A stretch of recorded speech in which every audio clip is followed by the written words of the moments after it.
Selamat sore kakak, salam pramuka. Kembali lagi bersama Saka Pariwisata di bincang-bincang sore hari ini sambil menunggu buka puasa. Kita belajar dan menggali lagi tentang Saka Pariwisata dari awal mulai berdirinya sampai sekarang, ya kemarin baru berakhir hari jadinya ke 9 tahun dengan tema Awayasa Saka Pariwisata. Saya nggak hanya sendiri di sini dengan Kak Dias Okri sebagai Purna Ketua Dewan Saka Pariwisata yang sekarang menjabat sebagai Ketua Dewan Kerja Cabang Semak. Oke, Kak Dias. Selamat sore teman-teman semua. Kita sehat kan? Akhir-akhir ini sebenarnya apa saja? Ini selain mengurusi lainnya cabang yang saya katakan ini ya. Ya, memang 2023 ini kegiatannya penghabisan karena di tingkat nasional sampai di tingkat cabang sedang banyak kegiatan setelah kita selama 2 tahun kemarin pandemi, sehingga banyak kegiatan yang tertunda seperti itu. Perlu kakak tahu, Saka Pariwisata ini berdiri tahun 2014 ya Kak Dis ya. Nah, kebetulan saya tergabung di Saka Pariwisata mulai akhir tahun 2018. Nah, itu juga melihat Kak Dias sebagai sosok panutan juga dengan anak-anak yang lain. Nah, sebenarnya tujuan awal dibentuknya Saka Pariwisata Sleman sendiri itu apa Kak? Mungkin dari banyaknya sama-sama yang udah ada di Sleman untuk membedakan yang ada di Sleman. Ya, jadi Saka Pariwisata ini memang terbentuk bukan karena keinginan saja, tapi memang sudah ada hubungan erat antara wakil cabang sebagai pengelola gerakan pramuka dengan dinas kebudayaan dan pariwisata saat itu. Jadi sebelum di 2014 kita banyak membantu kegiatan dinas pariwisata, tapi masih belum memiliki label seperti Java Summer Camp itu memang sudah sejak 2011, terus jelajah wisata, fotografi itu sudah terlaksana zaman bahkan sebelum saya masuk, zaman Kak Pramuka, Kak Adwin, Kak Felix, Kak Reno seperti itu. Lalu dengan turunnya petunjuk penyelenggaraan Saka Pariwisata nomor 78 tahun 2014, maka Wakil Cabang Sleman segera menyusulnya dengan menyusun kepengurusan yang dikukuhkan oleh Ketua Wakil Cabang Sleman tahun 2014, yaitu terkait dengan SK Mapisaka dan Pisaka, yaitu keputusan Wacam nomor 5 tahun 2014. Itu awal mula berapa terbentuknya Saka Pariwisata. Jadi memang dari sinergitas antara Wacam dan dinas sendiri betul ya buat ya. Ya, jadi kita saling membantu. Waktu itu kan dinas pariwisata, ya masih dinas kebudayaan dan pariwisata itu kan banyak kegiatan. Tentunya dari banyak kegiatan itu butuh banyak dukungan dari berbagai pihak. Jadi tidak hanya pramuka, tapi dulu kita bisa harmoni dengan teman-teman dari Mas Diajen, Purna Paskibraka Indonesia, PPI. Nah, disitulah muncul inisiasi. Kalau di Mas Diajen kan sudah menjadi organisasinya atau mitra kerjanya Dispan. Bagaimana pramuka akhirnya digitalisasi dengan terbentuknya Saka Pariwisata. Selama Kak Dias dulu menjabat dari awal berdirinya Saka Pariwisata Sleman, sebenarnya peran anggota dalam mencapai tujuan Saka Pariwisata Sleman itu sendiri seperti apa? Ya, tadi kan baru membahas terkait dengan keberadaan Saka ya dengan SK Wacap. Lalu ditindaklanjuti 2015 itu ada perkemahan bagi Saka Pariwisata Nasional. Dalam menyiapkan Perti Saka tadi, Disbudpar bersama dengan Wacap menyelenggarakan kegiatan orientasi anggota. Di orientasi inilah mengawali adanya anggota Saka Pariwisata tadi. Waktu itu peserta orientasi juga sebagai bakal calon peserta Pertinas pariwisata di Balikambang Solo. Di Balikambang Solo selama 3 hari bertemu dengan berbagai Saka pariwisata. Ternyata Saka pariwisata Sleman itu termasuk Saka yang belum ada dewan Sakanya. Makanya di 2015 Perti Oktober Januari kita melaksanakan musyawarah Saka untuk membentuk kelengkapan tadi. Nah, disitulah baru geliat Saka pariwisata muncul dengan adanya anggota.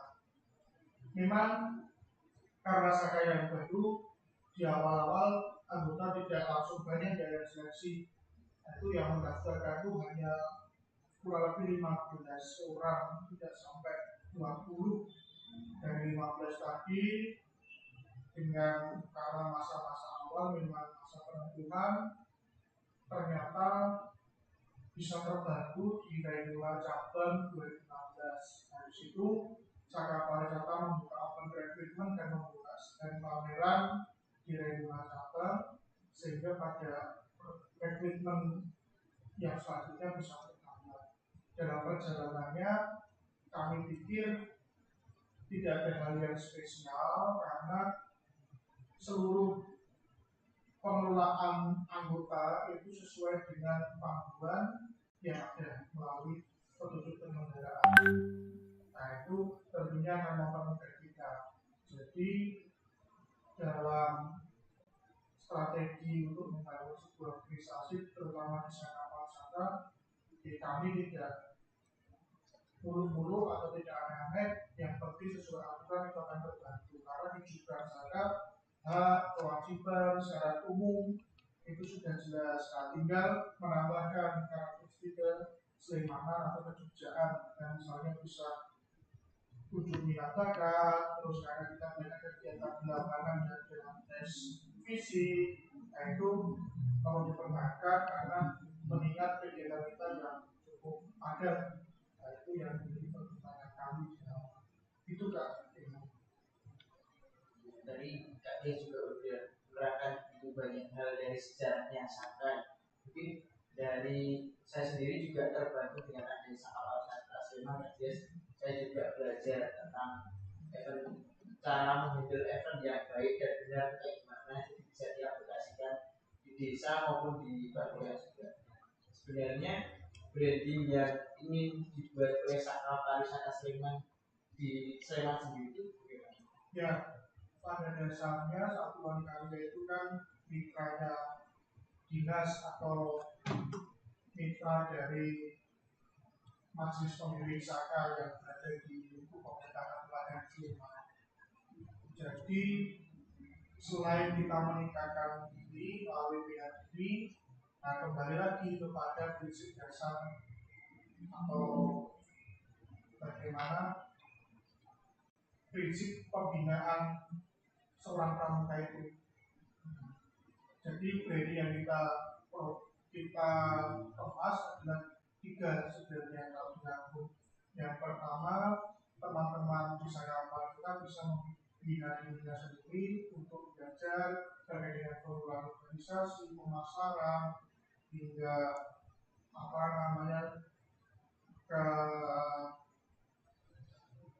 keterampilan khusus.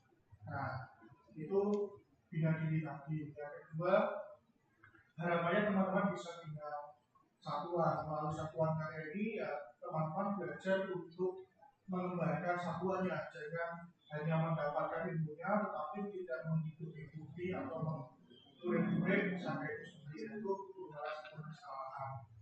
Yang ketiga adalah bina masyarakat.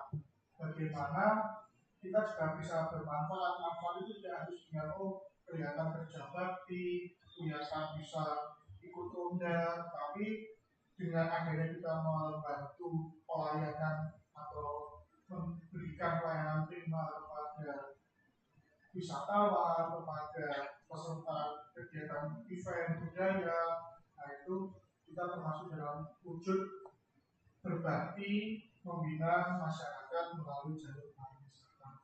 Itu sikap apa yang kita hidupkan dari Saka Pahlawan itu tidak kuncinya ya tidak. Jadi selain untuk membina diri juga harus punya kontribusi lebih terhadap masyarakat ya. Ya. Untuk yang membedakan dari saka-saka lain yang ada di Sleman sendiri atau saka pariwisata Sleman. Kalau membedakan memang kita tidak bisa mengunggulkan ya, tetapi memang di jalurnya itu sesuai dengan minat dan bakat masing-masing seperti itu. Jadi kalau di Saka Pariwisata ya lebih ke arah banyaknya program ke masyarakat yang mengena itu yang menjadi nilai poin sehingga teman-teman memang siap untuk terjun ke lapangan, siap bekerja, siap menghadapi suatu permasalahan. Nah itu yang membuat pribadi yang berbeda sehingga kita tidak hanya ke dalam atau sentrifugal, tapi kita sentripetal keluar sehingga keilmuan kita tidak hanya untuk satuan kita saja, tetapi juga untuk organisasi lain atau mitra lain. Untuk saka pariwisata sendiri tadi sudah dijelaskan oleh Kak Dia juga dari saka-saka lain. Ya, minat bakat ini tergantung kakak-kakak sendiri juga mau milih ke misalnya ke wisata juga ada saka pariwisata, ke Bayangkara, ke polisi-polisian gitu ya. Tadi ya ada ke saka Bayangkara, yang sukanya di kesehatan mungkin ada saka bakti wisata. Dari berbagai macam alur dari awal sampai sekarang dari Kak Dias awal mula saka pariwisata sampai menjadi purna ketua dewan saka itu tantangan-tantangan apa yang membuat ya, Kak Dias lebih ingin memajukan saka pariwisata? Ya, memang saka pariwisata itu dinamis, jadi jangan menyamakan suatu permasalahan di masa yang berbeda. Itu yang saya lihat seperti itu.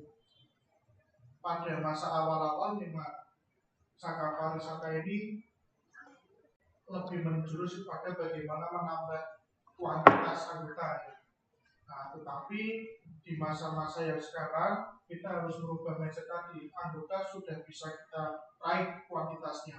Saya kira dengan 15 orang per angkatan itu sudah cukup baik daripada banyak-banyak, tetapi kualitasnya tidak terjaga. Nah ini ya mungkin perlu kita sikapi bersama. Jadi permasalahan saka pariwisata saat ini bukan di kualitas, tetapi bagaimana kualitas anggotanya.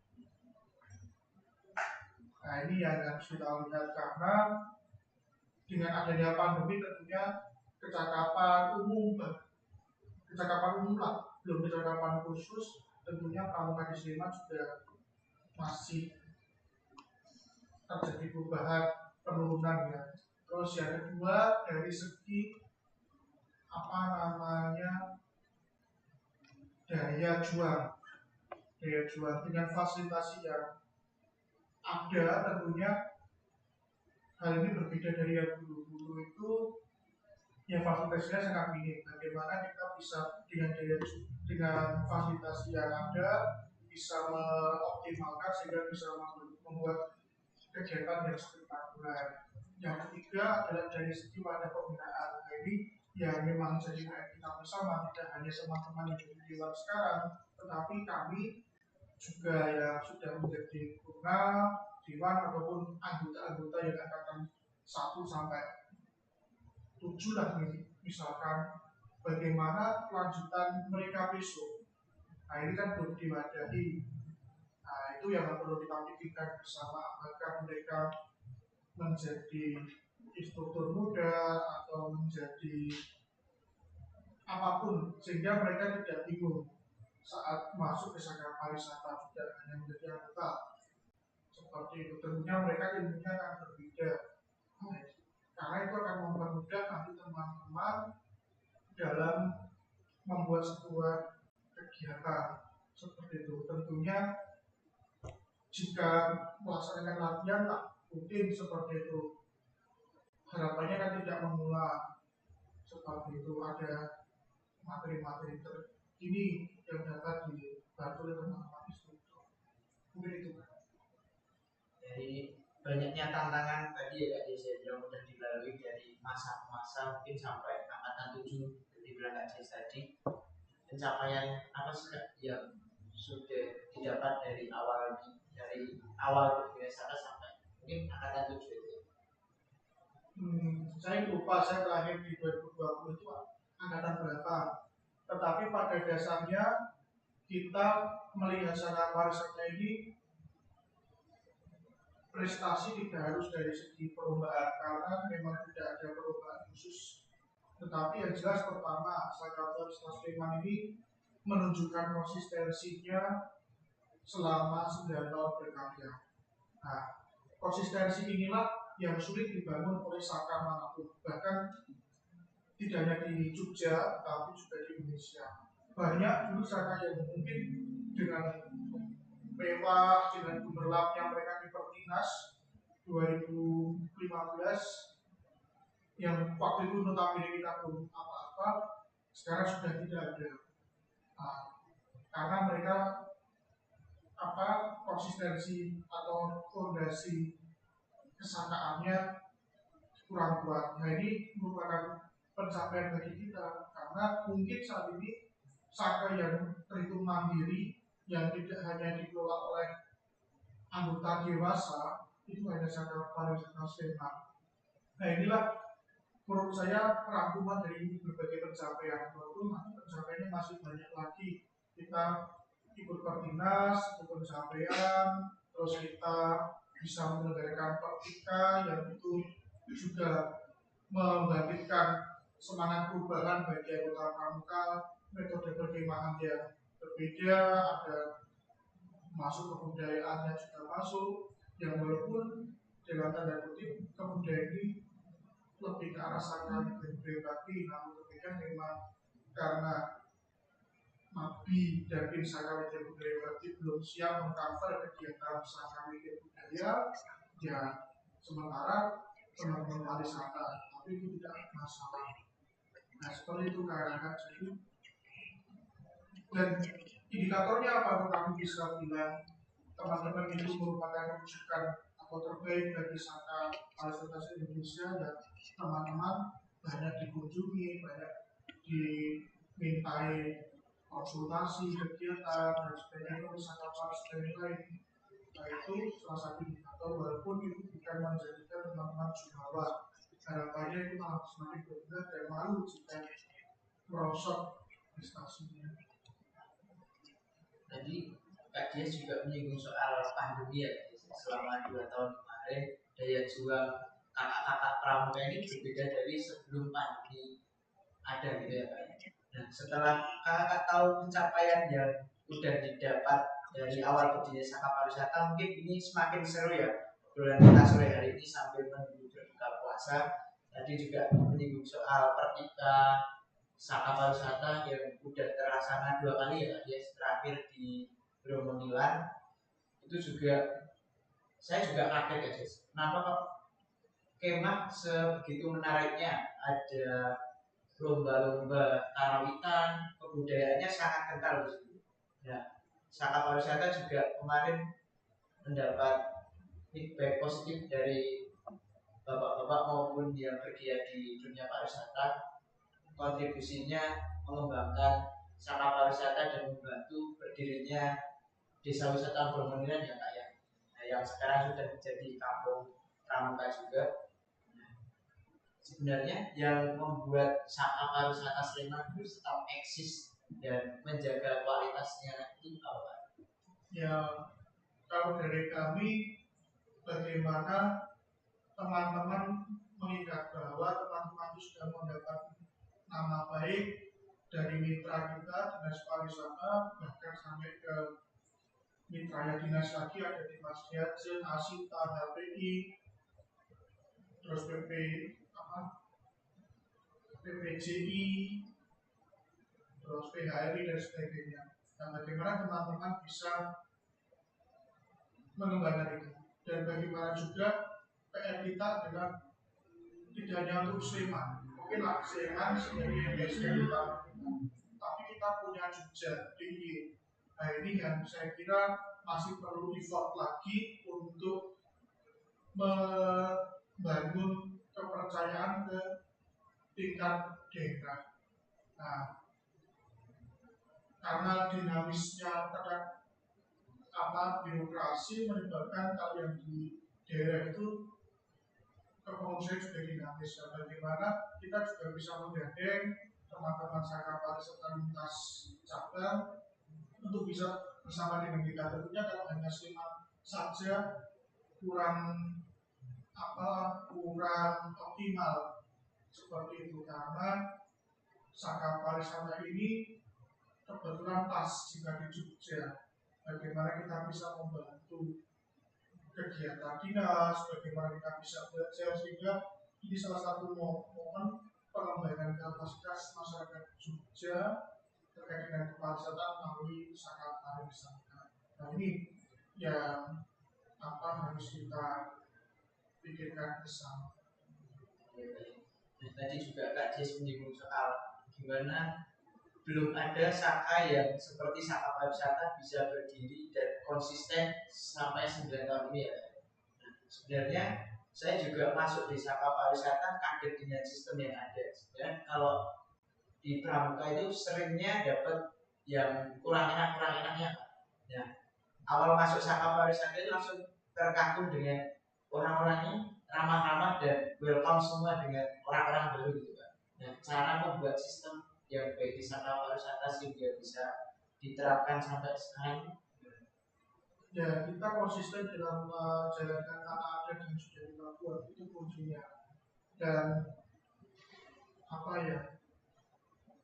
mengalir sih sejak awal di Perdinas, ya kita memang mengawalnya dari komitmen bersama. Di Perdinas itu susahnya seperti apa, bagaimana sebagai anggota muda kita yang masih baru juga berjuang, yang dinas pariwisata juga berjuang, dua-duanya berjuang saling menyambut. Bahkan ada momen lucu di musyawarah Saka 2016, musyawarah Saka pertama itu Dispar belum bisa mengasih uang ke Saka. Uangnya ada tetapi belum bisa cair karena zaman dulu itu nggak bisa langsung bulan Januari Februari cair. Kalau kemungkinan saya baru tahu ternyata kalau DPR belum tanda tangan belum bisa cair. Nah, itu baru cair itu bulan Mei. Betul itu. Nah, akhirnya apa? Saya yang orang baru di kuasa sudah tidak dikenal. Waktu itu saya dengan Mbak Rari sowan ke Pak Arif Haryono, minta tanda tangan beliau bahwa Saka Pariwisata mau musyawarah dan mohon untuk nanti setiap peserta pembiayaannya iuran. Kalau sama Pak Arif, saya menghadap ruang kepala dinas pendidikan. Apa ini? Kalau iuran, tak utangi. Wah, sama WhatsApp diutangi. Bilang itu untuk cuma 600 ribu. Oke, ini 600 ribu. Nah, seperti itu sama Pak Arif. Itu muncul saya keberanian login dengan orang-orang dinas seperti itu. Setelah itu saya nyuspin bendahara, bahwasanya di undang-undang di bendahara, yaitu waktu itu Budi Mulyati. Kamu itu siapa? Kok bisa berani-berani yang menghadap kepala dinas? Terus ya emang kamu benar mau hidup Saka Pariwisata, emang bisa dan sebagainya. Jadi di awal-awal tidak semulus saat ini mungkinnya. Banyak ketidakpercayaan, banyak pahaman, bahkan itu sampai. Tapi alhamdulillah teman-teman pramuka baik itu internet dinas maupun WhatsApp mendukung. Dengan kartu WhatsApp juga memberikan bantuan walaupun dalam bentuk hutan. Ya hutan itu baru saya sahur saat Raimuna Cabang bulan Mei. Terus di sidang paripurna cabang pertama saya yang mengikuti pertama kali sudah dari DKJ sudah membantu. Nah, ternyata inilah semangat kita bersama walaupun banyak momen yaitu sebagai sebagai ganjelan, sebagai prosedur hidup tidak selalu terus mungkin itu. Ini pertanyaan terakhir juga ya, sebenarnya kita sudah mau berbuka puasa bagi teman-teman muslim juga. Sebenarnya tadi Kak Dia juga udah menyebut wadah yang buat purna Dewan Saka, mungkin anggota yang sudah melampaui usianya yang disebut anggota dewasa ya Kak Des ya. Nah, wadahnya kan tadi juga belum ada sampai sekarang. Tapi selama berjalannya waktu, anggota-anggota dewasa ini masih membantu adik-adiknya untuk membuat satu event dan mengasih masukan-masukan yang baik juga. Nah, sebenarnya hubungan dan kontribusi purna Dewan Saka ke Dewan Saka yang menjabat sekarang itu kayak gimana? Sebenarnya tidak ada batasan ya, karena logika dalam sebuah organisasi jika sudah selesai sebagai dewan ya kamu menjadi anggota biasa lagi, itu tidak masalah karena prinsip di sini kan adalah dewan itu pasti selalu berputar, bukan sebagai sebuah pimpinan kudus tertinggi. Nah, ya kembali menjadi anggota lagi membantu sebagai seorang anggota itu tidak masalah. Namun demikian kan ini belum tersosialisasi secara masif atau secara optimal sehingga kita seringkali merasa sungkan atau merasa juga dewan yang baru sungkan memasukkan yang lama. Nah, pada prinsipnya jika masih usia penegak panika, dia kembali menjadi anggota biasa dan membantu. Namun demikian jika sudah lulus dia bisa nanti membantu sebagai instruktur atau suatu kali latihan. Itu tidak hanya terkait dengan latihan kekerjaan, tetapi juga latihan kepemimpinan, latihan organisasi, latihan keterampilan yang lain yang sesuai dengan pramuka itu bisa dibantu di teman-teman anggota dewasa. Gimana Kak, masih belum tercerahkan atau sudah tercerahkan dengan obrolan saya dengan Kak Dias dari awal membicarakan berdirinya Saka Pariwisata sampai pencapaian-pencapaian yang ada. Nah, untuk kakak yang mungkin besok mau topik apa lagi yang ingin dibahas di Saka Pariwisata, boleh komen di bawah ini di kolom komentar atau nanti tunggu link YouTube-nya, boleh langsung di komen aja. Mungkin cukup sekian obrolan saya dengan Kak Dias Oktri. Sampai jumpa di lain kesempatan. Selamat berbuka puasa bagi kakak-kakak umat Islam. Sampai jumpa. Salam Pramuka. Salam.